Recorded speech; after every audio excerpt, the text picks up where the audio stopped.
உயிரோடி தமிழோடு இணைந்திருக்கிறீர்கள். அரசியல் கலை நிகழ்ச்சியை கேட்டுக்கொண்டிருக்கிறீர்கள். அன்பர்களே, அரசியல் கலை நிகழ்ச்சியில் தாயகத்திலிருந்து தாயக உடவியலாளர் இரா மைதரன் இணைக்கின்றார். வணக்கம் இரா மைதரன். வணக்கம் தனண்ணா. அன்பர்களுக்கு முன்னேற வணக்கம். தொடர்ச்சியாக இலங்கை தீவில் நடைபெறுகின்ற விடயங்களை பார்க்க போகின்றோம். உங்களுக்கு தெரியும், அரசு தலைவருக்கான தேர்தல் தொடர்பாக தொடர்ச்சியாக நாங்கள் எப்பொழுதெல்லாம் சந்தர்ப்பம் கிடைக்கும் பொழுது எங்களுடைய உறவுகளுக்கு இந்த விடயங்களை கொண்டு வர வேண்டும் என்பதற்காக நாங்கள் அடிக்கடி இந்த அரசியல் கலை நிகழ்ச்சியை நாங்கள் கொண்டு வருகின்றோம். இன்றும் கூட நாங்கள் அரசியல் நிலைமைகள் தொடர்பாக பேச வேண்டிய ஒரு முக்கியத்துவம் இருக்கின்றது. அதற்கு காரணம் என்னவென்று சொன்னால், உங்களுக்கு தெரியும், இலங்கை தீவில் நடைபெற்று முடிந்த அரசு தலைவருக்கான தேர்தல் இலங்கை தீவில் மட்டுமில்லை ஒரு மாற்றத்தை ஏற்படுத்தி இருக்கின்றது. பூகோள அரசியலுடைய நகர்விலும் கூட மாற்றங்கள் ஏற்படுத்த போகின்ற என்று நாங்கள் பேசியிருக்கின்றோம். அதனுடைய நிலைமைகளை ஓரளவுக்கு மெதுவாக உணரக்கூடியதாக இருக்கின்றது. நீங்கள் கூறினீர்கள், எத்தனையோ தடவைகள் கூறியிருப்பீர்கள், இலங்கை தீவு சர்வதேச நாடுகளுக்கு ஒரு ஆடுகளமாக பார்க்கப்படுகின்ற விடயங்களை நீங்கள் அடிக்கடி கூறிக்கொண்டு வந்திருக்கிறீர்கள்.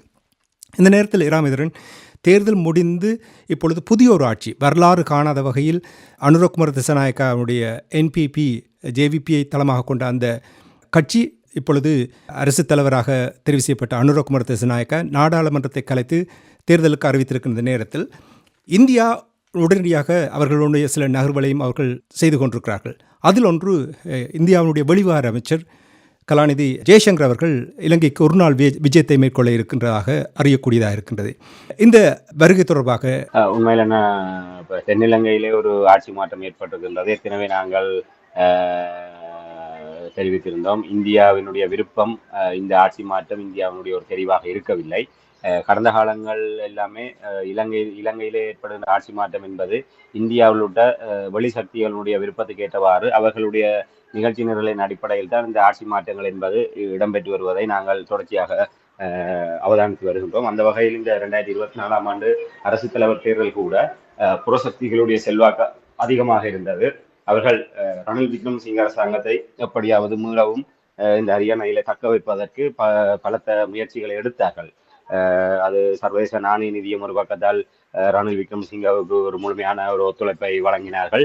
அதே போன்று இந்தியாவும் மறைமுகமாக ரணில் விக்ரமசிங்க தரப்போடு அவர்களுடைய நிலைப்பாடுகள் இருந்ததை அவதானிக்கக்கூடியதாக இருந்தது. இப்போ இந்த நிலைமையில்தான் தென்னிலங்கை மக்கள் ஒருமித்ததாக இந்த கடந்த கால அரசியல் அனைத்தையுமே ஓரங்கட்டிவிட்டு ஒரு புதிய தரப்பினராக அனுரகுமார திசாநாயக்கா தரப்பினரை அரியணை ஏற்றி இருக்கின்றார்கள்.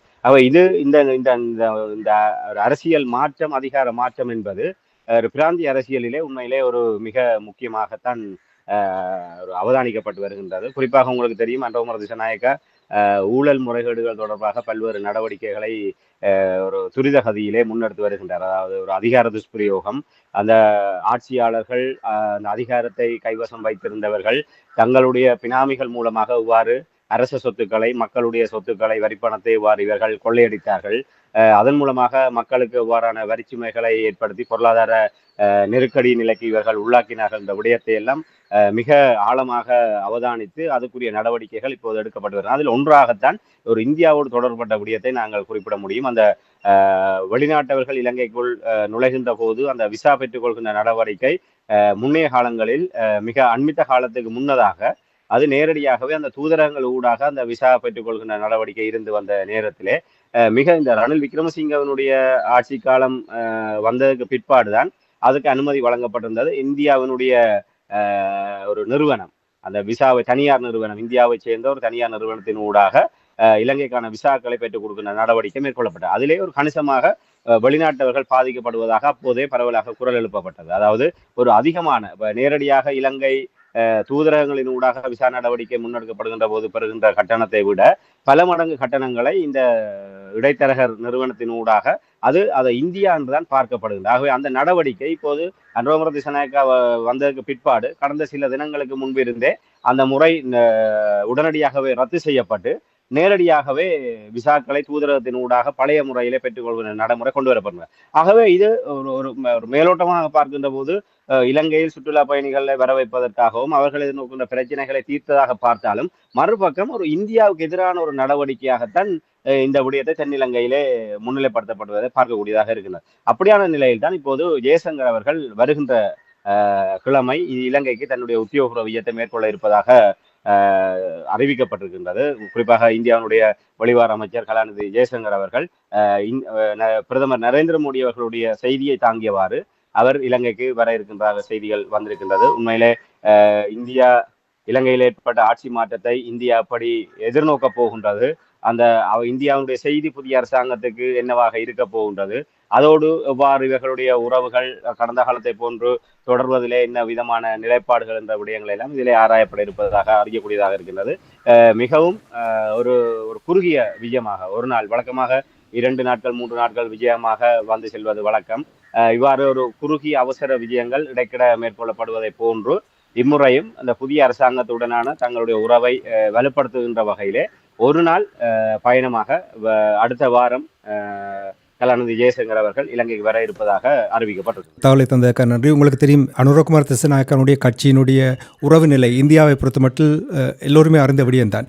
ஆனால் இப்போ இந்த கலாநிதி ஜெயசங்கர் அவர்களுடைய இந்த வருகை எந்த விதத்தில் முக்கியத்துவம் பெறுகின்றதையும் எங்களுடைய உறவுகளுக்கு கூறுவீர்களா?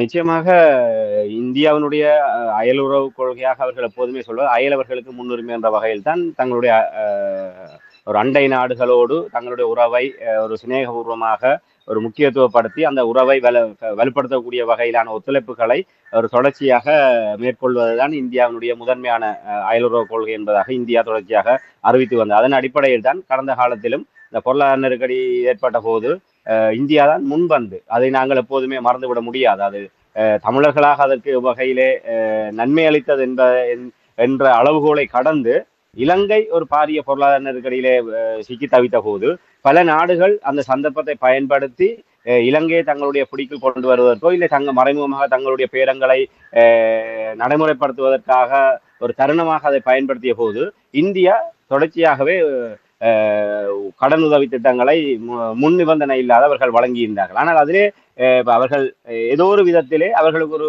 தேவை இருந்தது, ராஜபக்சேகளுடைய அரசாங்கத்தை தொடர்ந்து பாதுகாக்க வேண்டும் என்று. பொருளாதார நெருக்கடியில் உச்சமாகி கொண்டு செல்கின்ற போது ராஜபக்சேகளுடைய அதிகார பீடம் ஆட்டம் காண்கின்ற நிலைமை இருந்தது. ஆகவே ராஜபக்சேகளுடைய அதிகாரத்தை தக்க வைக்க வேண்டுமாக இருந்தால் தாராளமாக உதவிகளை வழங்க வேண்டும்.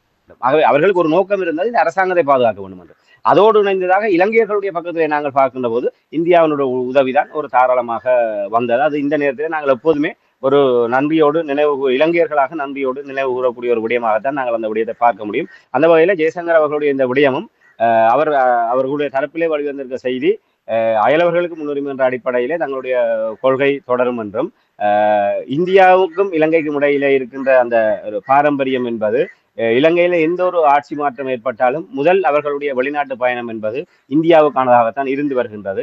ஆகவே அந்த மரபின் அடிப்படையிலே அனுரகுமார் திசாநாயக்காவை டெல்லிக்கு அழைக்கின்ற ஒரு முகமாகத்தான் இந்த சந்திப்பு இந்த வருகை இடம்பெற்றிருப்பதாக கூறப்படுகின்றது. அதாவது அனுரகுமார் திசாநாயக்காவை உத்தியோகபூர்வமாக பிரதமர் நரேந்திர மோடி அவர்களுடைய சார்பிலே இந்தியாவுக்கு வருமாறு அழைக்கின்ற ஒரு பயணமாகத்தான் இந்த பயணத்தை பார்க்கக்கூடியதாக இருக்கின்றது.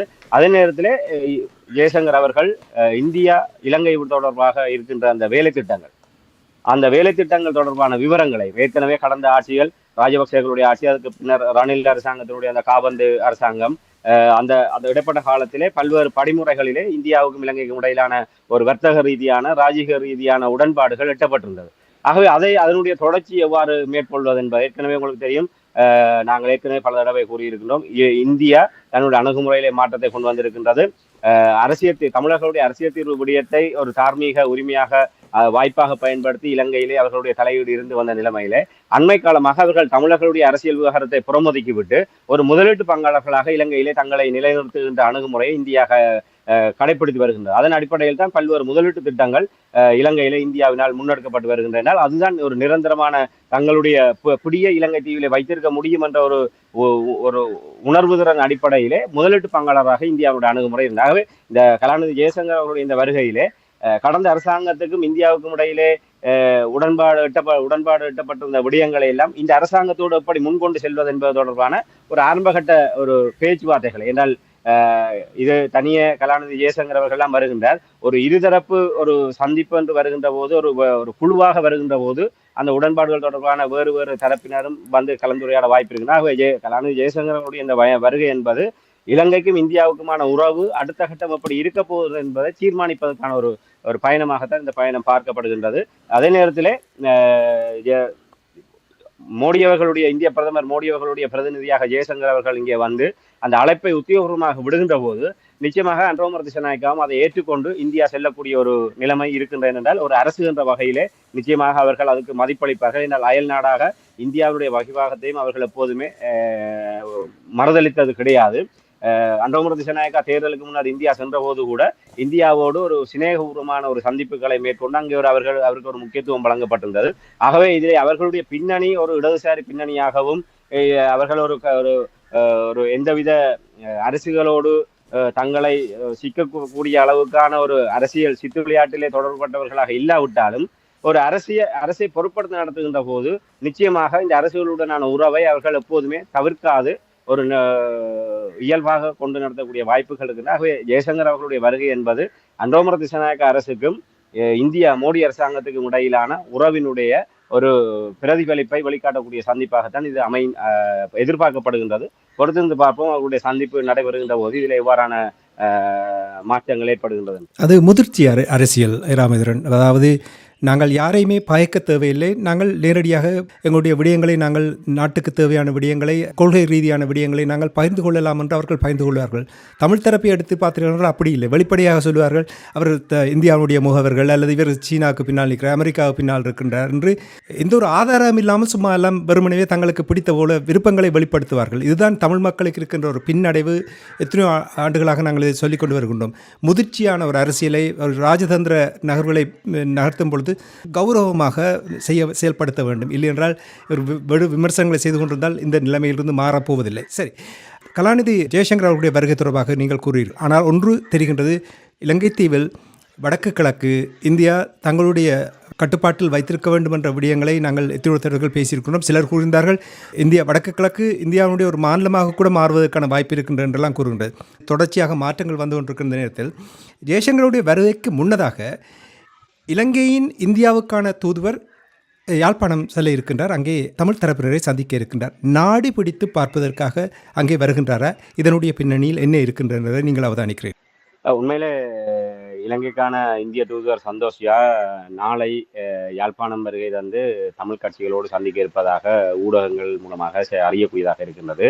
அந்த தகவல் வெளிவந்திருக்கின்றது. அவர் ஏற்கனவே இந்த புதிய அரசியல் மாற்றத்துக்கு பின்னர் இந்தியாவினுடைய நடவடிக்கைகள் தொடர்பாக தமிழ் பேசும் சமூகங்களை இந்தியா சந்தித்து அவர்களுடைய நாடி துடிப்பை அறிந்து கொண்டிருப்பதை பார்க்கக்கூடியதாக இருக்கின்றது. நான் நினைக்கின்றேன் நேற்றைய தினம் ரவூப் ஹக்கீம் இஸ்லாமிய கட்சியினுடைய தலைவரான ரவூப் ஹக்கீமை சந்தோஷியா அவர்கள் சந்தித்து ஒரு கலந்துரையாடி இருக்கின்றார். ஆகவே அவர்கள் முஸ்லிம் சமூகத்தினர் மலையக சமூகத்தினர் என்ற வகையிலே ஒரு தமிழ் பேசும் சமூகங்களை சந்தித்து இப்போது யாழ்ப்பாணத்துக்கு நாளைய தினம் வருகை தந்து தமிழ் கட்சிகளோடு அவர் சந்திப்பை மேற்கொள்ள இருப்பதாக அறிவிக்கப்பட்டிருக்கின்றது. அதில் எந்தெந்த கட்சிகள் அழைப்பு விடப்பட்டிருக்கின்றது, அவர்கள் கூட்டாக அழைப்பு விடுக்கப்பட்டிருக்கின்றதா, இல்லை அந்த அரசியல் நிலப்பாடுகள் காரணமாக அதுக்கேற்றவாறு தனித்தனியான சந்திப்புகள் இடம்பெறப் போகின்றதா என்பது தொடர்பான எந்த தகவல்களும் இல்லை. நாளைய தினம் யாழ்ப்பாணத்திலே இலங்கைக்கான இந்திய தூதுவர் தமிழ் கட்சிகளுடன் சந்திப்பு நடைபெற இருப்பதாக தகவல் வெளியாகி இருக்கின்றது. ஒரு முக்கியமான விடயத்தை நான் உங்களிடம் கேட்டு அறிய விரும்புகிறேன். உங்களுக்கு தெரியும், இதுவரை காலமும் 2009 ஆயுதப் போராட்டம் மௌனிக்கப்பட்ட பின்பு பிரித்து வைத்திருக்க வேண்டும் என்று தனித்தனியாக சந்தித்த பொழுது எங்களுடைய தமிழ் அரசியல்வாதிகள் மிகவும் ஒரு புழுகத்தோடு தங்களை மட்டும் சந்திக்கிறார்கள் அல்லது தங்களிடம்தான் சில விடயங்களை பகிர்ந்து கொள்கிறார்கள் என்று ஏதோ தங்களுக்கால் தான் தமிழ் மக்களுக்கு ஒரு தீர்வு தரப்போகின்ற என்று தனி கட்சிகளும் தனி நாடாளுமன்ற உறுப்பினர்களும் தம்மட்டம் அடித்து தோன்றிருந்தார்கள். இந்த தடவையும் இலங்கை தீவில் ஏற்பட்டிருக்கின்ற அரசியல் மாற்றம், பூகோள அரசியலில் வருகின்ற மாற்றங்கள், இந்த விடயங்கள் நடக்கின்ற இந்த நேரத்தில் தமிழ் தரப்பை சந்திக்கும் பொழுது தனித்தனியாக சந்திக்க போகிறாரா அல்லது இவர்கள் கூட்டாக சந்திக்க போகிறார்கள் என்று ஒரு கேள்வி இருக்கிறது. இன்னும் அவருடைய சந்திப்பு நாளைய தினம் யாழ்ப்பாணத்தில் இடம்பெற இருப்பதாக தகவல் வந்திருக்கின்றது. அதோடான விரிவான இந்த தகவல்களும் கிடைக்கவில்லை. பெரும்பாலும் அந்த அரசியல் கட்சிகளிடம் தமிழ் தேசிய பரப்பில் இயங்குகின்ற கட்சிகளிடம் கூட அந்த அரசியல் கலாச்சாரம் என்பது இன்று வரை, அந்த அரசியல் பண்பு என்பது இன்று வரை அவர்களிடம் ஏற்படவில்லை என்பதை நாங்கள் வேதனையோடு பதிவு செய்தான் ஆக வேண்டும். அதாவது ஒரு ஒரு ஒரு தரப்பாக ஒரு கூட்டணியாக இருக்கின்றார்கள். ஜனநாயக தமிழ் தேசிய கூட்டணியாக இருக்கின்றார்கள். இல்லை, இப்போது தமிழ் மக்கள் தமிழ் தேசிய பொது கட்டமைப்புக்குள்ளே 7 கட்சிகள் இருக்கின்றன. அந்த 7 கட்சிகளுக்குள் அழைப்பு விடப்படுகின்ற போது, உங்களுக்கு தெரியும், ஜனாதிபதி ரணில் விக்ரமசிங்க அழைப்பு விடுக்கின்ற போது தனித்தனி ஒவ்வொரு கட்சி தலைவர்களுக்கும் அழைப்பு விட்டார்கள். ஆனால் இவர்கள் ஜனநாயக தமிழ் தேசிய கூட்டணியாக 5 கட்சிகள் இருந்தார்கள். பின்னர் தமிழ் தேசிய பொது கட்டமைப்பாக 7 கட்சிகள் இருந்தார்கள். ஆகவே அந்த மற்றவருடன் கலந்துரையாடாமல் தங்களுக்கு அழைப்பு வந்தவுடன் முண்டியடித்து கொண்டு போய் இவர்கள் அங்கே சந்திப்புகளில் ஈடுபட்டது ஒரு நிகழ்கால வரலாறாகவும் இருக்கின்றது. கடந்த கால வரலாறு மட்டுமல்ல, நிகழ்காலத்திலே அதுதான் நடந்திருக்கின்றது. ஒரு வரலாற்று முக்கியத்துவம் வாய்ந்த ஒரு விடயத்துக்காக நாங்கள் ஒன்றிணைந்து ஒரு தரப்பாக நிற்கின்ற சந்தர்ப்பத்திலே இவர்கள் தனித்தனியாக சென்று அந்த பொது நிலைப்பாடு எடுக்காமல் தனித்தனியாக இவ்வாறு போய் சந்தித்தவர்கள் என்பது இப்போது நிகழ்காலத்திலே நடந்தேறியிருக்கின்றது. ஆகவே இவர்கள், நாங்கள் ஏற்கனவே பல தடவை கூறியிருக்கணும், இவ்வாறான சந்திப்புகள் தான் தமிழ் தேசிய பரப்பில் இயங்குகின்ற கட்சிகள் தங்களுக்கான ஒரு அங்கீகாரமாக பார்க்கின்றார்கள். ஒரு தமிழ் மக்களிடம் அது ஆணையை பெறுகின்ற அந்த தேர்தல் சந்தர்ப்பத்துக்கு அடுத்ததாக இவ்வாறான உயர்மட்ட சந்திப்புகளைத்தான் அவர்கள் தங்களுக்கான ஒரு அங்கீகாரம், அதாவது தமிழ் மக்களுடைய ஒரு தலைமை சக்தியாக தாங்கள் இருக்கின்றோம் என்பதை ஊடகங்கள் ஊடாக, இந்த சந்திப்புகளின் ஊடாக ஒரு பதிவு செய்கின்ற ஒரு வாய்ப்பாகத்தான் அவர்கள் இதை அதனால் தான் முண்டி எடுத்துக் கொண்டு செல்கின்றார்கள். யாருமே ஒரு நெருக்கடியை கொடுப்பதில்லை. என்றால் இந்தியா தன்னுடைய தேவைக்காகத்தான் வருகின்றது. ஆகவே நாங்கள் எங்களுடைய நிலைப்பாட்டை, எங்களுடைய மக்களுடைய நிலை நின்று கொண்டு எங்களுடைய நிலைப்பாட்டை தெரியப்படுத்துவதில் எந்தவித தயக்கமும் இருக்க வேண்டிய அவசியம் இல்லை. நாங்கள் யாருக்கு அஞ்சியும் எங்களுடைய மக்களுடைய விடயங்களை நாங்கள் சமரசம் செய்ய வேண்டிய தேவையில்லை. ஆனால் இந்தியாவினால் அணுகப்படுகின்ற சில கட்சிகள், தமிழ் தேசிய பரப்புலி எப்போது அழைப்பு வரும் என்று வலிமேல் விழிவைத்து காத்திருப்பவர்கள், இவர்கள் எப்படி ஒரு பொது கட்டமைப்பு சார்பாக இவர்கள் அந்த அழுத்தங்களை கொடுப்பார்கள்? நாங்கள் அவர்களுக்கு இருக்க வேண்டிய அவசியம் இல்லை. ஒரு ஒரு அரசு என்ற முறையிலே நாங்கள் மிக உதாரணத்தை சொல்ல முடியும். கடந்த கலாநிதி ஜெயசங்கர் அவர்கள் பல சந்தர்ப்பங்களிலே இலங்கைக்கு வந்தபோது அவர் பல சந்தர்ப்பங்களில் சொல்லி இருக்கின்றார், நீங்கள் ஒன்றாக வந்து தமிழ் மக்களுடைய விடயம் தொடர்பாக ஒன்றாக ஒருமித்த குரலிலே நீங்கள் இந்த விடயங்களை பேசுங்கள், அப்போதுதான் எங்களினால் உங்களுடைய விடயங்களிலே தலையீடு செய்ய முடியும் என்பதாக ஜெயசங்கர் அவர்களே கூறியிருக்கிறார். ஆகவே நாங்கள் அதை மேற்கோள் காட்டி அவர்களுக்கு தகவலை தெரியப்படுத்த முடியும்.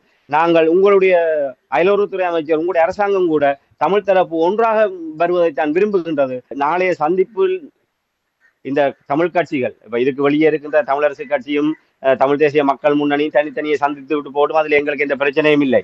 ஆனால் தென்னிலங்கையிலே ஒரு முன்மாதிரியான ஒரு அரசியல் பண்பு கலாச்சாரம் என்பது கட்டியெழுப்பப்பட்டிருக்கிறது. அதாவது ஒரு பாரம்பரிய அரசியலில் இருந்து விடுபட்டு ஒரு முற்றிலுமாகவே ஒரு நேர்மையாக ஒரு அரச இயந்திரத்தை கொண்டு செல்லக்கூடிய வகையிலான ஒரு எளிய தரப்பினர் அவர்கள். இதுவரை காலமும் அவர்களுடைய அதிஉச்சமான அடைவு என்பது ஒரு 3 நாடாளுமன்ற உறுப்பினர்கள், ஒரு சில நான் நினைக்கிறேன் 3-4% வாக்குகளைத்தான் அவர்கள் அதிஉச்சமாக பெற்றிருந்தார்கள். அப்படிப்பட்ட ஒருவரிடம் ஒரு மாகாண சபையோ இல்லை ஒரு உள்ளூராட்சி மன்றங்களையோ எதையுமே எடுத்து நடத்தாது ஒரு வெறுமனே ஒரு 3 நாடாளுமன்ற உறுப்பினர்களோடு இருந்த ஒரு கட்சியிடம் நாட்டினுடைய நிர்வாகத்தையே தென்னிலங்கை மக்கள் கையெழுத்திருக்கின்றார்கள் என்று சொன்னால் அந்த ஒரு மாற்றத்தை நோக்கி தமிழ் தரப்பும் அடிபோட வேண்டிய ஒரு நிலைமை இருக்கின்றது.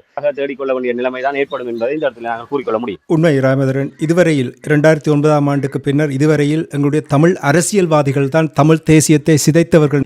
இராசம்பந்தனை வைத்துக்கொண்டு எவ்வளவு துரோகங்களை தமிழ் தரப்புக்கு செய்தார் என்ற விடயங்கள் எல்லோரும் அடிக்கடி கூறியதை நாங்கள் பார்த்திருக்கின்றோம். அதேபோல் மற்றவர்களும் இங்கே புனிதர்கள் இல்லை. அவர்களும் எதிர்ப்பு அரசியலை செய்து கொண்டு ஒன்றை ஒரு முயற்சி எடுக்க விடாமலே தடுத்து வைத்துக் கொண்டிருந்தார்கள் இவர்கள். அவை உங்களிடம் ஒரு விடயத்தை நான் கேட்க விரும்புகிறேன் என்னவென்றால், இப்போ நிச்சயமாக மாற்றம் ஒன்று இலங்கை தீவில் வந்திருக்கின்றது ராமேந்திரன். இதிலும் நான் உங்களுடைய உண்மையான நிலைப்பாட்டை நான் அறிந்து கொள்ள விரும்புகின்றேன். அனுர குமார திசாநாயக்கா தொடர்பாக பலவிதமாக பேசப்படுகின்றது. இடதுசாரி கொள்கை கொண்ட கட்சி என்றெல்லாம் கூறப்படுகின்ற நேரத்தில் உண்மையைத்தான் பேசுவதற்கு தேர்தலுக்கு முன்னதாக கூறிய விடயங்களை நீங்கள் பார்த்தீர்கள் என்றால் அவற்றை அதிரடியாக சில விடயங்களை நகர்த்தி இருக்கின்றார். அதாவது அடிமட்டத்தில் சில மக்கள் எதிர்நோக்குகின்ற பிரச்சனைகளுக்கு விவசாயிகளுக்கான உதவி திட்டம் வழங்கிய விடயம், இனி விசாவில் வருகின்ற அந்த ஊழல் தொடர்பான விடயங்களை உடனடியாக நடைமுறைப்படுத்தக்கூடிய ஊழல்கள் செய்கின்ற அரசியல்வாதிகள் தொடர்பான சில விடயங்கள், ஒரு அதிரடியாக சில விடயங்களை நடத்தி இருக்கின்றார். தமிழ் மக்கள் எதிர்பார்க்கின்றது போல் அல்லது சிங்கள தரப்பினர் எதிர்பார்ப்பது போல் ஒரு நகர்வு நடைபெற்று கொண்டிருக்கின்றது. இந்த நேரத்தில் அந்த நாட்டில் தமிழ் மக்கள் சுபீட்சத்தோடு வாழ்வதாக இருந்தால், இப்போ நீங்கள் ஆரம்பத்திலே தொற்றிருந்தீர்கள், தமிழ் மக்களுக்கு மாநில அதிகாரம் கொடுத்து நாட்டுக்குள் அவர்களுக்கு மாநில அதிகாரத்தை கொடுத்து, அமெரிக்காவில் இருப்பது போல் சுவிட்சர்லாந்தில் இருப்பது போல் அதிகாரத்தை கொடுத்து அந்த நாட்டை கட்டியெழுப்பது எவ்வளவு முக்கியம் என்று நீங்கள் கருதுகிறீர்கள்? இந்த முக்கியத்துவத்தை அனுர குமார திசாநாயக்கா அவர்கள் புரிந்திருக்கிறாரா? இனி பூகோள அரசியல் நிச்சயமாக இதில் விளையாடும். இதை எவ்வாறு கையாளலாம் என்று நீங்கள் கருதுகிறீர்கள்? இதுக்கு சாத்தியம் இருக்கிறதா? இந்த இடத்திலே உண்மையிலே நாங்கள் அன்றகுமர திசாநாயக்க அரசாங்கம் அதுக்கு தயாராக இருக்கின்றாரா என்பதற்கு அப்பால் தமிழ் மக்கள் மிக முக்கியமான ஒரு செய்தியை உண்மையை விளங்கிக் கொள்ள வேண்டும்.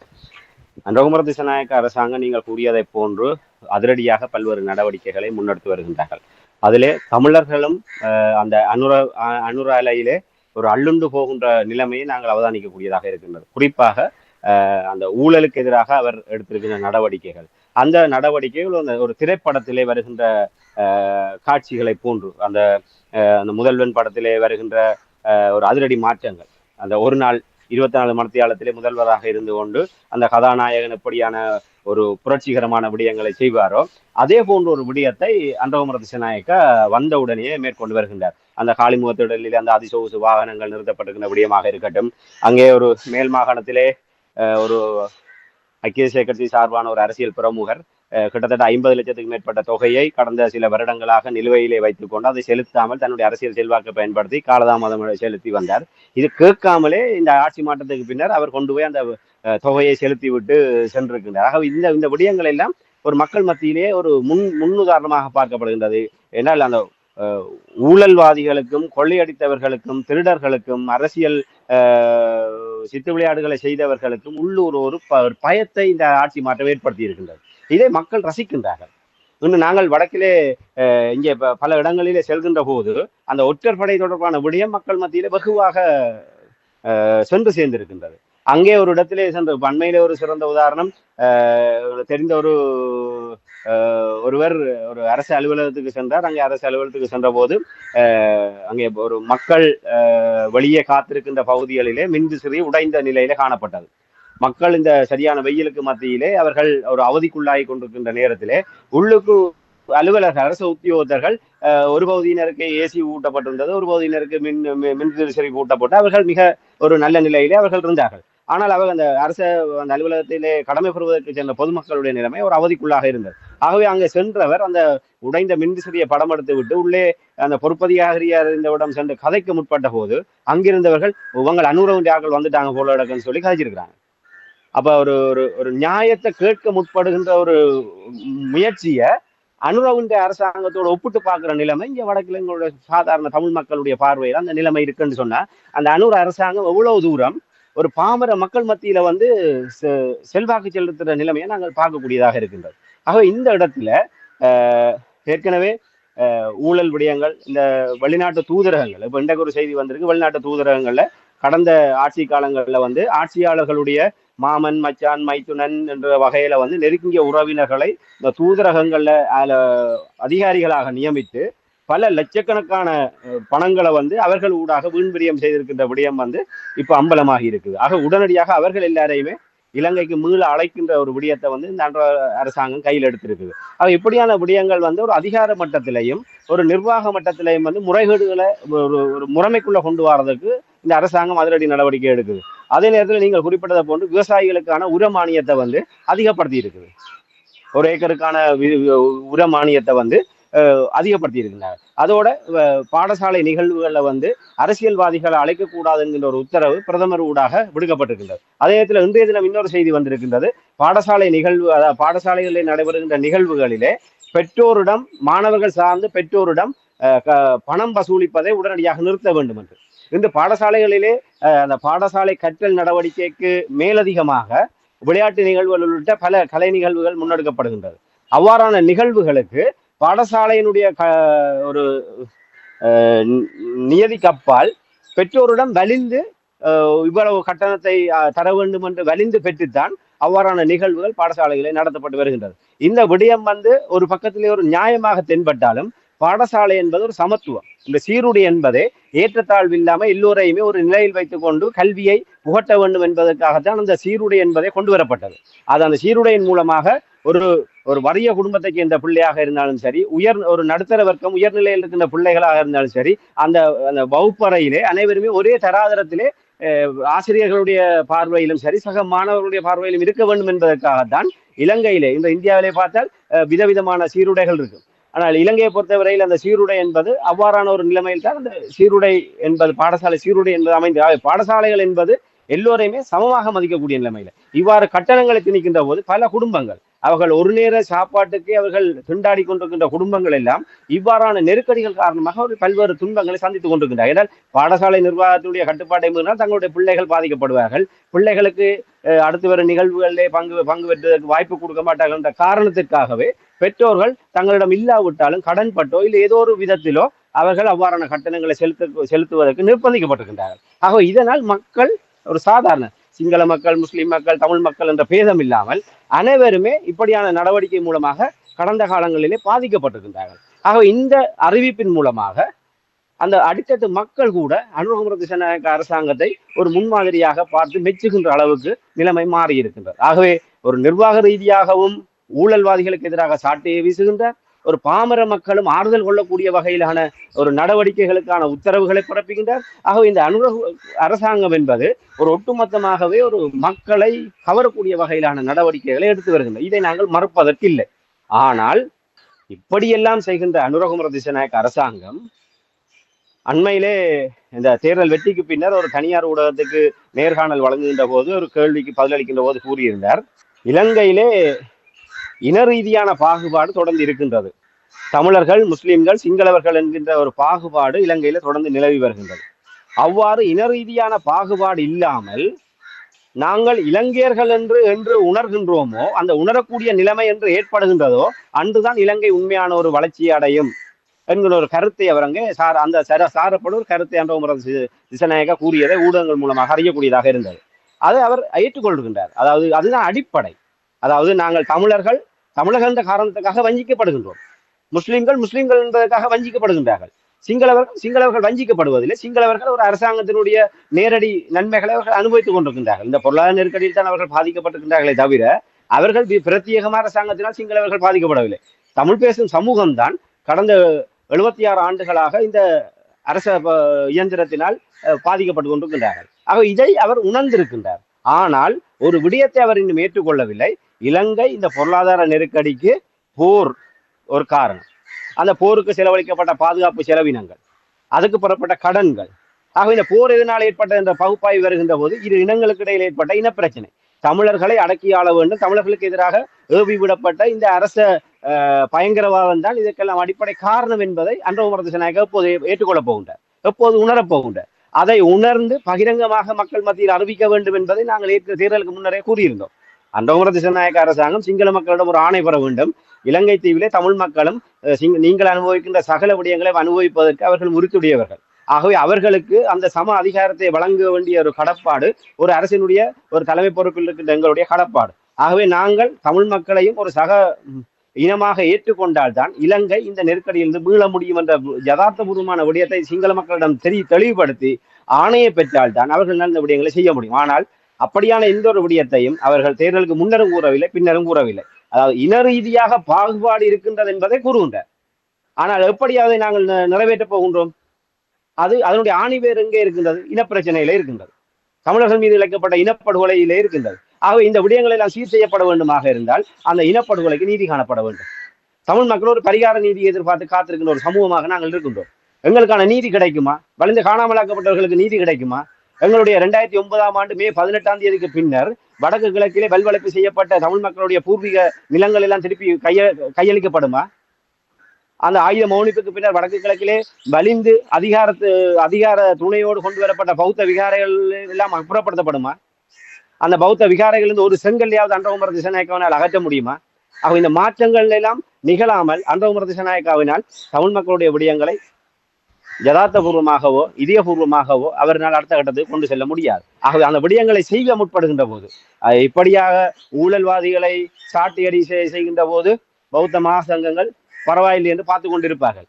ஆனால் தமிழ் மக்களுடைய இனப்பிரச்சனை என்கிற விடயத்திலே அனுரகுமார திசாநாயக்கா ஒரு நேர்மையாளராக செயல்பட முற்படுகின்ற போது இந்த மகாசங்கங்கள் இந்த கடும்போக்குவாத தரப்பினர் எல்லாம் வேடிக்கை பார்ப்பார்களா என்று நாங்கள் பொறுத்துதான் பார்க்க வேண்டும். ஆகவே அனுரகுமார திசாநாயக்கா அந்த விடயத்தை அவர் செய்வதற்கு இந்த ஏற்கனவே இருக்கின்ற இந்த இனவாத கட்டமைப்பு எவ்வாறு அனுமதிக்க போகின்றது என்பதில்தான் அனுரகுமார திசாநாயக்காவை நாங்கள் நம்பலாமா, அவரோடு தொடர்ந்து தமிழ் மக்கள் பயணிக்கலாமா என்கிற விடயத்தை நாங்கள் தீர்மானிக்க முடியும். அதற்கு முன்னர் இந்த இப்படியான அதிரடி நடவடிக்கைகளிலே நாங்கள் மதிமயங்கி அனுரவின் அலையிலே தமிழ் மக்கள் நாங்கள் அள்ளுண்டு போவோமாக இருந்தால் தமிழ் மக்களுடைய எதிர்காலம் என்பது பாரிய ஒரு சிக்கல்களுக்கு நாங்கள் முகம் கொடுக்க வேண்டியவர்களாக இருப்போம். ஆகவே தமிழ் மக்கள் இந்த இடத்துல சிந்திக்க வேண்டும். அவர் எந்த சாட்டையை வேண்டும் என்றாலும் சொல்லட்டட்டும்.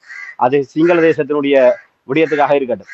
அது சிங்கள தேசத்துக்கு இது புதுமையாக இருக்கலாம். தமிழ் மக்களுக்கு கடந்த 30 வருஷமாக ஒரு நிழல் அரசாங்கத்திற்குள்ளே வாழ்ந்தவர்கள் நாங்கள். இதைவிட ஒரு புனிதமான ஒரு சுதந்திரத்தை நாங்கள் அனுபவித்தவர்கள். ஆக எங்களுக்கு இந்த விடயம் எல்லாம் புதிதல்ல. தமிழ் மக்களை பொறுத்தவரை எங்களுக்கு பொருளாதார நெருக்கடிகளும் புதிதல்ல.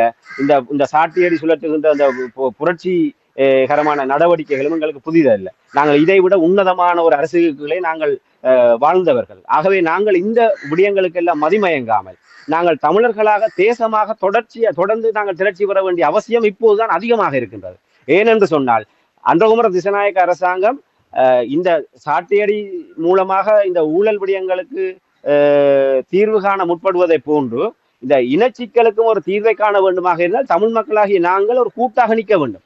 எங்களுக்கு தனித்துவமான பிரச்சனை இருக்கின்றது. எங்களுக்கு பொருளாதார பிரச்சனையோ ஊழல் பிரச்சனையோ ஒரு நிர்வாக ரீதியான சுரண்டலோ அந்த பிரச்சனைகளும் இருக்கின்றது. ஆனால் அது மட்டும் எங்களுக்கு இல்லை.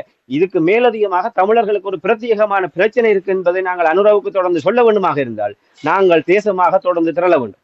ஆகவே அப்படி என்று சொன்னால் நாங்கள் இந்த பொதுச்சபை அதுக்கு தன்னை முழுமையாக தகவமைத்துக் கொள்ள வேண்டும். தமிழ் மக்களை ஒரு தேசமாக தொடர்ந்து ஒரு திரட்சி பெற வைக்க வேண்டும். இந்த நாடாளுமன்ற தேர்தலிலும் தமிழ் மக்கள் ஒரு சரியான நிலைப்பாடு எடுத்து வருகின்ற தரப்பினருக்கு பின்னாலே நாங்கள் எங்களுடைய பலத்தை நாங்கள் காட்ட வேண்டும். எப்படி 2004 ஆண்டு 22 நாடாளுமன்ற உறுப்பினர்களை தெரிவு செய்து இலங்கை வரலாற்றிலே ஒரு மிகப்பெரிய ஒரு கவன ஈர்ப்பை நாங்கள் செய்தோமோ, அதே போன்று 2024 ஆண்டிலும் தமிழர்கள் எங்களுடைய நாடாளுமன்ற பிரதிநிதித்துவத்தை தமிழர்களுக்கே வழங்கி அதிலும் இப்போது இளையவர்களை முன்னிலைப்படுத்தியதாக இந்த தேர்தலை எதிர்கொள்ள வேண்டும் என்ற குரல்கள் பல முனைகளில் ஒழித்துக் கொண்டிருக்கின்றது.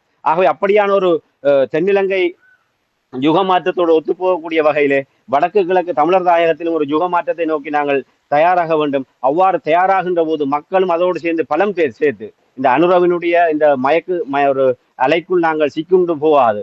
நாங்கள் ஒரு தமிழர் தரப்பாக நாங்கள் எங்களுடைய பலத்தை காட்டி நிற்பதனூடாகத்தான் இந்த சந்தர்ப்பத்தை எமதாக்கி கொள்ள முடியும்.